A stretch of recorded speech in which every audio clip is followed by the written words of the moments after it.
In this guide, I'm going to show you how to set up recurring investments on Robinhood. Before we get into this guide, make sure to like the video and subscribe to the channel with all notifications on. It really does help with the channel and it lets us know that you want more content like this. We'd greatly appreciate it. And if at any point throughout this guide you did have any questions, just ask them down in the comment section below and we can help you out further. I'm going to be doing my best to reply to every single comment down there. Begin by opening up the Robinhood app and go to the home screen and find whatever stock or ETF you want to invest in. You can either tap the search icon from the home screen and search for it specifically, or what you can also go ahead and do is just scroll down until you find it. Maybe it's a stock that you already want. Let's say it's Bitcoin, for example, right? Once you're on the stock page, you want to hit trade and then you want to hit buy. And once you're on buy right here, you need to look up in the top right where it says dollars or shares or market order. Go ahead and select that. And this is where you want to go ahead and find reoccurring investment. Select this and then you could choose every week on a Sunday. You could do every day.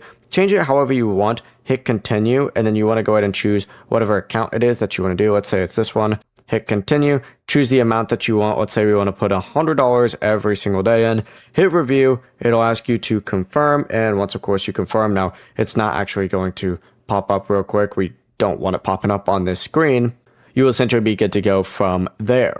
Now, it may ask you to choose a backup payment method. You can choose to add one or skip one. I usually would add one just in case, but just review the investment details. If everything looks right, hit review and continue and then confirm it and you are good to go. Before you leave this guide, make sure to like the video and subscribe to the channel with all notifications on. It really does help the channel and it lets us know that you want more content like this. We'd greatly appreciate it. If at any point throughout this guide you did have any questions, once again, ask them down in the comment section below and we can help you out further. I'm going to be doing my best to reply to every single comment down there. Have a great rest of your day though.